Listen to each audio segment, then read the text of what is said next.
Doing this morning? You guys are good? Can you hear me up there in the back? There we go. There we go. We're on.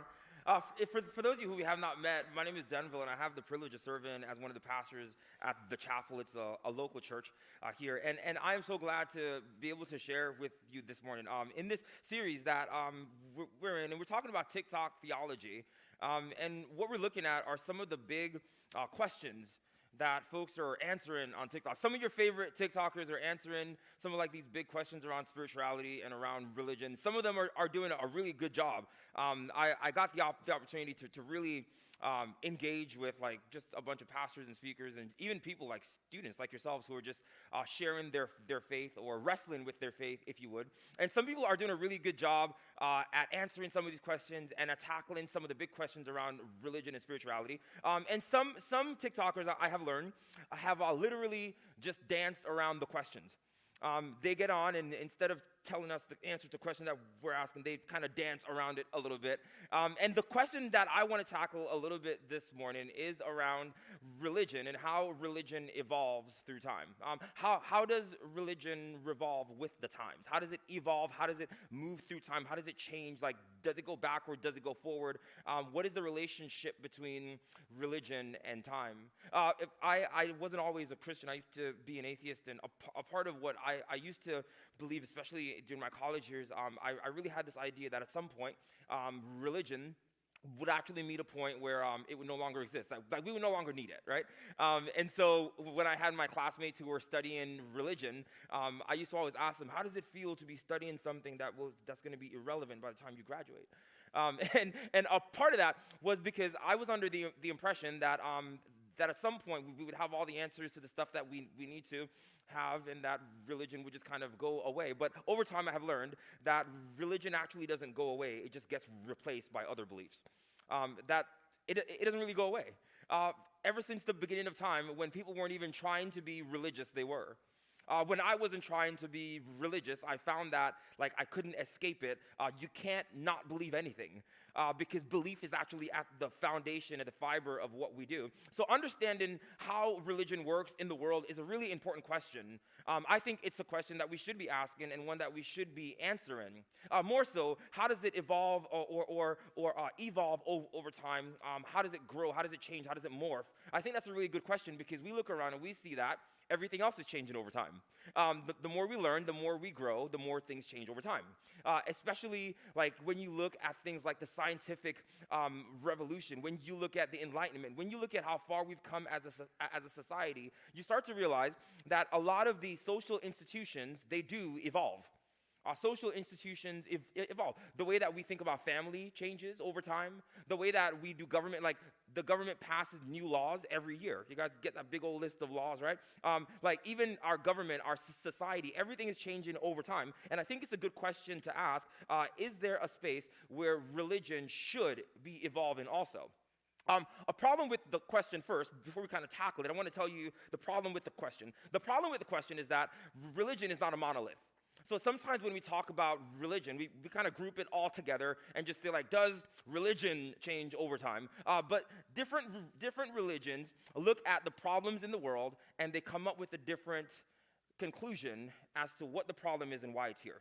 So all religions look at the same problem, different angle, and come up with a different response or a different diagnosis, if you would, as to what is this problem that's here? They look at things that we do innately, look at problem that's going on in the world, look at where we've come from, look at where we're going, and they come up with a diagnostic for the symptoms that they see around us. And so, for instance, like in Buddhism, the problem that they see there is the problem of suffering. And so then the solution they would have is the awakening, right? If you can just stop having so much passion, then you won't be so disappointed and you won't suffer so much. And so when you reach like this nirvana, this enlightenment, the problem is that you expect too much and you have too much passion. And so once we fix that, then we'll fix the problem of suffering. Not by stopping the action on the outside, but the expectation on the inside, right? So they look at the problem and they come up with a different solution. And so the way that they would evolve over time is going to change because they have a different idea. In Judaism, freedom. The problem is exile. The problem is that we're not in the land of the blessed. And if somehow God's chosen people can get back into the land and be blessed by God, then Genesis chapter 12, that Abraham's blessing is going to spread over the whole world. And so if we could just get back into the land and return to God, both physically and spiritually, then we'll be fine. In Islam, the problem is pride. And so if people would just submit, if people would humble themselves and submit, then the world will be better. They're looking at all the problems in the world and coming up with a solution in Christianity. And this is a huge general kind of statement that the problem that Christians see is that the problem is sin, and that if the problem is sin, then the solution ought to be that we would just be forgiven, that we would be saved, that salvation would be the solution. The problem is that if we misdiagnose a symptom, then we'll misdiagnose a treatment. Put it this way, whatever you misdiagnose, you'll mistreat. If I could just kind of step sideways and even look at that statement personally, anything that you misdiagnose, you'll mistreat. If you misdiagnose the problem, then you'll mistreat the problem. Like in our society, we believe that the problem is that people just don't know enough, and so we tweet and we post and we try to give them more information because we say the problem is that they just don't know. But if they knew, then they would conform. They know. That's not the problem. Well, whatever you misdiagnose, you will eventually mistreat. Some of us experience that personally. You have misdiagnosed the issue in some of your families, for instance, right? If you misdiagnose, like, my family the way that it is because of me, you've misdiagnosed the problem. And maybe that's why you mistreat yourself, because you've misdiagnosed the problem as yourself. So it's important that we diagnose the problem properly, or that we at least think about the diagnosis of the problem that we're looking at when it comes to religion. Because evolution of religion happens when we start to look at our primary goal, right? So here's why it's important. If we believe that the goal that we're aiming at is over here, then we will need to conform and evolve and change according to our destination. If I'm traveling to go west and my road starts to go a little southwest, at least I'm headed in the general direction. But if that road curves and it starts to go east, like, I need to actually turn around and I need to evolve. I need to change course. I need to rethink this over time because I'm no longer going in the same direction. So the solution, the goal, the end result, the thing I'm trying to get to is really important to determine if I should evolve over time. So what is religion trying to get at is what we must first determine to figure out if we need to change course over time. It's a space of understanding what our goals are. Corporations do this. All institutions do this. Institutions do this because they understand that if we want to meet our goal, we need to evolve over time. When the dot-com boom happened in the early 90s, companies realized that our end goal is profit. That's the goal of for-profit companies. And so when everything was going online, if you wanted to still make profit, you needed to change your course and get online because that's your end goal, right? If your end goal was to be as organic and as authentic and not to be online, if that was your goal, then you don't go online. But if your goal is profit, you need to change your course to meet your goal. You need to evolve. I think about a lot the way that some of these corporations would change even during COVID, that they would conform to how the world was changing, not because they cared so much for you. I hate to disappoint you. It was their bottom line and their profit. They started to do curbside pickup, not because they wanted to make it convenient for you, but because their goal is profit. And so they started to deliver. Walmart changed their status and say that they will start to do free delivery, not because they want to save you money, but because they want to make more money. That they start to evolve over time based on where they are going. And so different religions do this as well, companies and institutions. So there's a quote I want you to see here, that we operate and evolve according to our actual goals. Whether you are a company or an institution or a religion, we operate and evolve according to our actual goals. And I highlighted the word actual there because sometimes we evolve according to like some other goals that we don't actually have. Like I think about corporations like nonprofits, like even churches, nonprofits and for-profits. If your goal is to make money, you can have a stated objective, like we want to make the community better, but really, you just want to make money. And you're going to change, not according to making the community better. You're going to change according to your actual goals and what they actually are. Over the past couple of years, I have watched companies, and if you research this, it's fascinating. There are companies who 20 years ago were completely against certain things, but they conformed to the majority so that they can meet their goal, which is to make more money. Target has not evolved morally. Target has evolved according to the majority. They evolve over time because their bottom line is not morality. Their bottom line is to conform to the majority because the majority is going to give them money. So what is the end goal is the basis of how we ought to think about, are we ought to evolve or not? And I put actual there because sometimes we have our secret objectives, right? Like, I actually want to make more money, so everybody is doing like the hashtag like Me Too, or they're doing the like I'm an ally with LGBTQ, or like BLM. And so if I want to appeal to the majority to make more money, which is my actual goal, I will evolve over time. Companies that would never say any of those things 20 years ago are now proud champion of those things, not because they've evolved morally, but because they're evolving according to their goals. Are you guys with me? That the goal is what makes you change. The goals are what makes you change. Or maybe it's not even a secret goal. Maybe it's the perceived goal. Sometimes we expect companies to change because we perceive a goal that they may have. We do that with church sometimes. We perceive that the church has a certain goal, and we expect them to change in a certain way. If you perceive, for instance, that your school, like here Judson, if you believe that they ought to be preparing you for the world that is, you're going to expect them to change and conform to how the world is right now.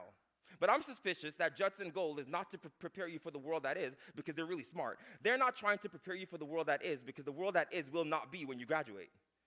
Their goal is not to prepare you for the way that it is. Their goal is to prepare you for whatever it might become. And so they may not change according to what's going on now because that's not their goal.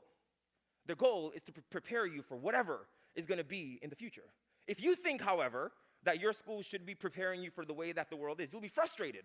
Why aren't they talking about these things that are happening in society right now? Why aren't we doing these things? Because you may think that you perceive their goal to be to get you in line with where things are now. But their actual goal is to prepare you for whatever the future may bring. And so our expectations on how things should evolve comes from people's actual goals and comes from their perceived goals, right? Like sometimes our frustration hangs in there, and we do that with religion, we do that with faith. Whatever we think Christianity is about, we're going to be frustrated if it's not evolving according to that end. If you think that Jesus comes so that everyone would be accepting, if you think that's the goal of Christianity, you're going to be super upset that the churches and Christians are not being super accepted because you perceive the goal of Christianity to be this universal acceptance. And so you're frustrated not because of what actually is, but the perception of what you believe should be. And so it's important to figure out then what is the end goal. I'm here to tell you that Target doesn't extremely love you really well and has your best interest at heart. Their end goal is profit. I'm here to tell you that like the goal of religion all across the world does not have the same end goal, and the goal of Christianity maybe we should start to consider also. The goal of the Judeo faith can be found in Genesis chapter 12 in response to the problem that they believe existed in Genesis chapter 3. And the perceived goal that we would have in Genesis chapter 12 is that God wants to bless all the earth through this group of people, the Israelites. God tells Abraham, I'm going to bless you, and you're going to be so much of a blessing that you're going to bless the whole world. It's kind of like what you guys are doing here, that we are going to bless you, and we're going to like teach you, we're going to educate you, like we're going to give you so much, not because we want you to be awesome, but because we want you to make the world awesome. So we're actually going to bless you so that you could be a blessing. That was the goal of the Judeo-Christian worldview, that's what they were aiming towards. Now, this was Abraham, the beginning of the faith movement. Does religion evolve over time? The question is yes. Yes, it does. How does it evolve over time? How does it change? How does it move over time? Religion evolves over time, like we'll see when Jesus steps on the scenes of history, even though the actual goal was to be a blessing so that they could be a blessing to the whole world. When Jesus comes on the scene, religion has evolved so much that when you go from the Old Testament to the New Testament, it looks completely different. You don't find any of the same stuff from the Old Testament into the New Testament. So when people say religion doesn't change and it's always stayed the same, I'm like, you have not opened your Bible because that's not true. In the Old Testament, religion looks one way. New Testament, Judaism changes. When you open up the New Testament, you get these groups of people that you never had before. You get these groups of people called the Pharisees, the Sadducees. You get the Essenes, you have the Zealots. You have these groups of people, and they have changed their religion, not according to their end goal, but according to how the times are changing.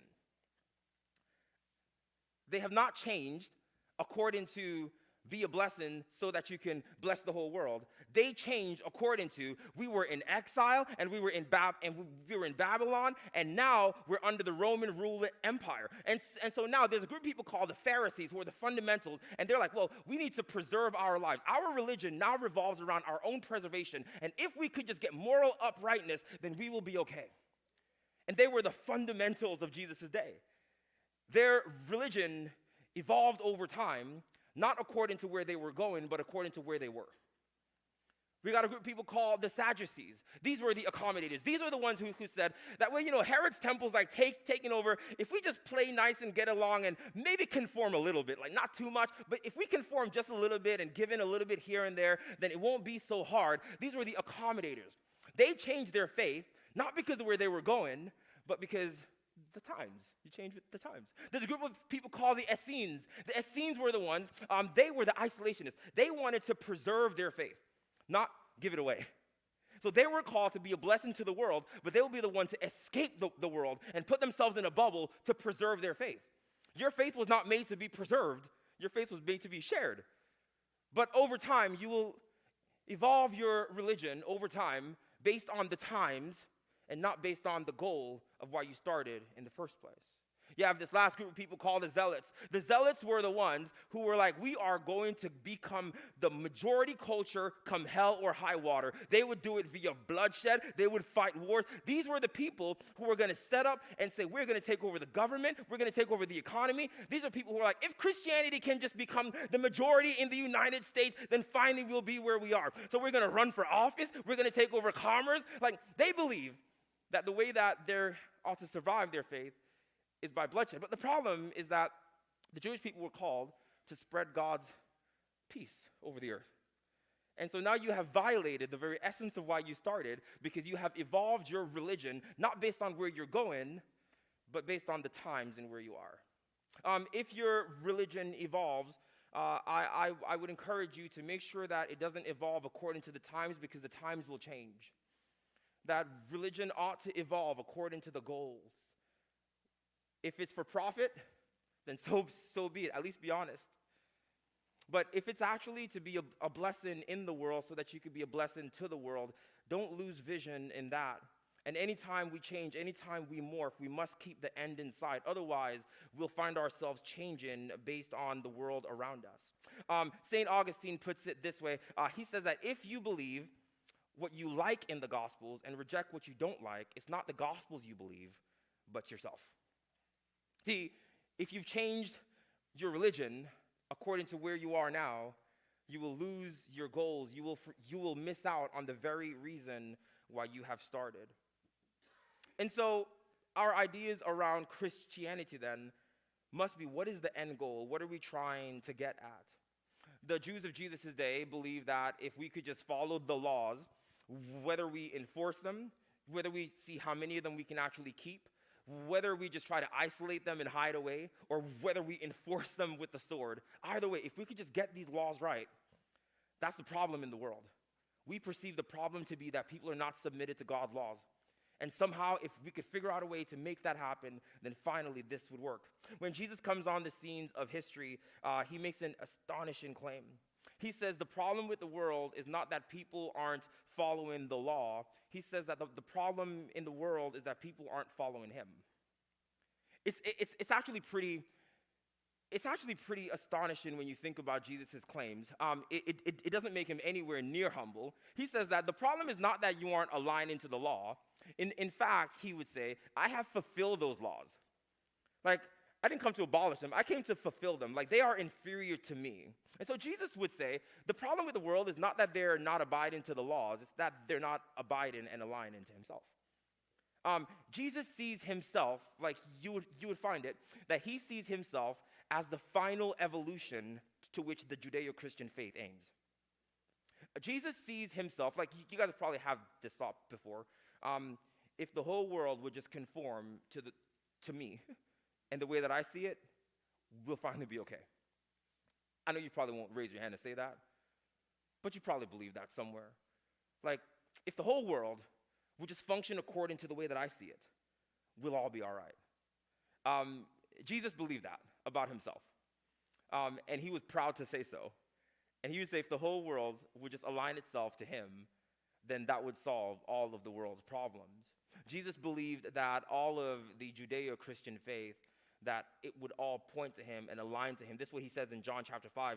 He says, you study the scriptures, the Old Testament, you're looking at them diligently, you're trying to figure them out, you're trying to align yourself to them, but these scriptures actually point to me and you refuse to come to me. He saw himself as the end of the evolution that every religion was seeking. He sees himself as the end that you should all be aiming. And so if you're going to evolve over time, he says you should be evolving to his likeness or transformed into his likeness or change into his likeness. He believes that we shouldn't change according to the times, but we should change according to him. That's a bold move. He believes that people shouldn't change according to behavior modification that's written in the law. He believes that people should not read the law and change their minds. He believes that people should be looking at him and being transformed into his likeness. That's what got him killed. Because he believes that he's the goal. They believe this. If you look at Luke chapter 24, Jesus would tell the Jewish people that they should open up the entire Old Testament, and he teaches them their history according to himself. He believes that all of this is about him. He believes that he is actually the goal that everyone ought to have. He talks about the law, and he says the early church believed that the law was not the actual goal. The thing that they were living for, their whole life, their whole existence, they came to the conclusion that it was just a holding place. The law was our guardian, our schoolmaster, Paul would say in Galatians. It was just a placeholder that would eventually lead us on to Christ. That Jesus was actually the goal that all of this was aimed to. It got so bad that in Acts chapter 17, Paul actually went to Athens, and Paul told the Athenians, he said that it's not only the Jewish world. He said, here's who Jesus is. All religions were made to be like him. He says all people, everywhere around the whole world, that he is the goal that everything should be aimed towards. And so he would say things like, the God who you're worshiping that you do not know, it should actually look like Jesus. That he should be the end goal that you actually have. And so as we look at this, and when we realize then that Christianity is not centered around a set of principles, we won't want to change the principles according to the times. Hear me well. If Christianity is not set around a set of principles, then our aim will not be to change the principles over time. When Christianity is centered on a person and not principles, then we're not changing the principles to evolve with the time. We're moving through time to evolve to be like the person. That Jesus believes that you should be like him. Jesus doesn't even believe that you should be like yourself. He believes that you should be like him. He believes that there's a certain level of life that he's living that you ought to try to attain, and that would fix the problems. Christianity is a lot more audacious than I think we make it. Sometimes I think we try to accommodate so much that we kind of diet down and we lose the essence of it. Jesus was not playing nice. He pointed to himself as the greatest thing that there ever was. Jesus stood up in a crowd and said, can any of you ever accuse me of doing anything wrong? Can you imagine doing that? Just, can anybody say I've ever done anything wrong? He says, no. Then all of you should be like me. This is the stuff that gets Jesus killed. And I think for some people, it would get us killed too. If the goal of Christianity is our Christ, if the goal of Christianity is to become like him, we said that once we figure out where the goal is, we conform and change along the way. Then what is the problem that Christianity would diagnose in the world? If Islam would say it's pride, that's the problem. If the Buddhists would say it's suffering, that's the problem, then what would Christians say is the problem? The Christians would believe that the problem was death and your fear of death. The word sin is so packed, it means a bunch of things, but like at its very core, what it means is that there's something inside of you that's fighting to be alive. And it's saying that like your fear of death is actually the thing that is corrupting you. Your fear of death means this. Your fear of loss, your fear of loneliness, your fear of lack, your fear of pain.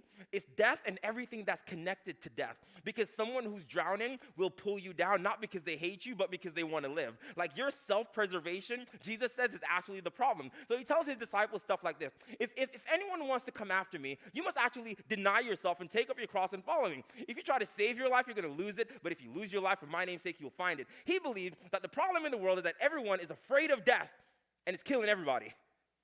Nobody wants to lose. Nobody wants loss. Nobody wants lack. And he says, that's the problem. So here's what I'm going to do. I'm going to solve your problem of death so you'll fear it no longer. Because imagine what life would be like if you no longer fear death. Imagine what life would be like if you no longer fear lack or death or pain or punishment. We call that being free.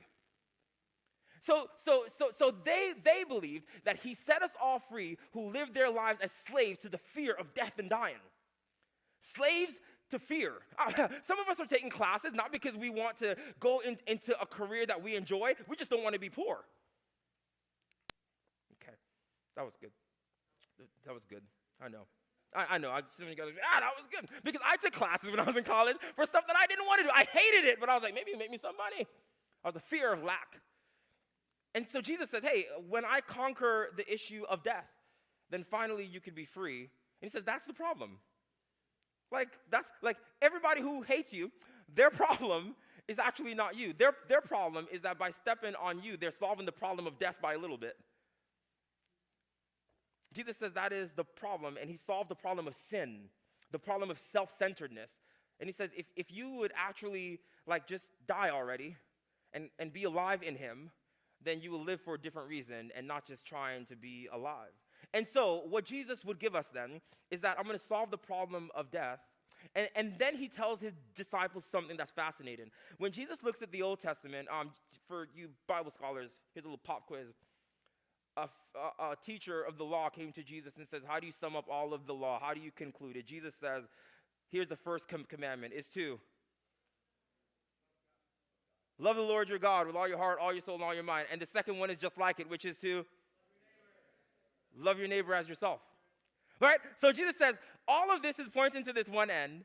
And I don't know how it works, but I think somewhere in the midst of that, Jesus would realize that, hey, this is the problem, that people aren't loving the Lord their God with all their heart, all their soul, all their mind, and all their strength, and they're not loving their neighbors as themselves. But towards the end of his life, Jesus does something fascinating. I don't know if you've ever caught a glimpse of this. Look at John chapter 13. I'll give you this last verse, and then I'll end our time together. Jesus tells his disciples, he said, hey, new command I give you.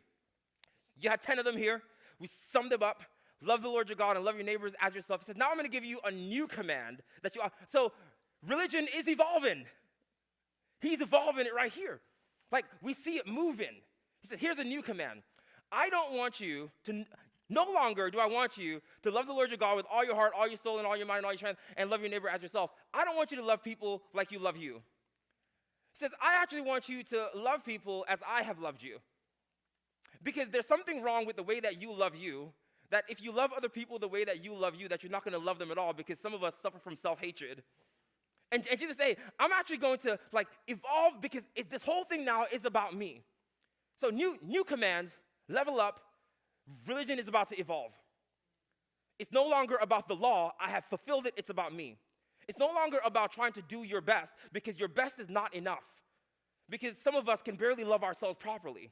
He says, now, here's what I'm going to do. I'm going to solve your fear of death, and I'm going to love you incredibly. And don't love people the way that you want to be loved, because you don't know how you should be loved. I want you to love people the way that I have loved you. And Jesus would say, here's how the world problems are solved then. Let me die for you, and let me love you. And if you let me die the death that you're fearing, you'll see it in the resurrection. You have nothing to fear. If you love others the way that I have loved you, the world will change absolutely. He evolves religion to himself, not according to the times, but according to who he is. And he says, if you want to follow me, if you want to live life to the fullest, if you're still afraid of dying and still a fear of lack, Like fear is ruling your life and you're not as free as you think. So if you just look at me in the resurrection, I've conquered the very thing that you're fearing. Still don't know how to love because you haven't been loved right? Great, let me love you. And if you give away the thing I give to you, you have no more fear and you're full of love. I guarantee you the world will change. This is how he wants to bless you so that you could be a blessing. Let's pray together. God, I thank you today for those of us in the room who are genuinely, like even tapping into some places where like the fear of death and lack and loss, like this is the core of our issue. That we treat others the way that we treat them, not because we hate them, but just because we actually are so broken in ourselves that we fear lack, we fear loss, we fear death. God, I thank you that you've shown us something better in the resurrection, that there is a life that can conquer death. And today we thank you for the one who has conquered death. For those of us who have been trying to love others the way that we want to be loved or treat others the way that we want to be treated, I thank you that you have evolved this religion to yourself. And it's no longer the code of Hammurabi to treat others the way that we want to be treated. It is treat others the way that God has treated you. God, would you help us to love you this morning? But first, would you come and love us? Judson family, let him love you.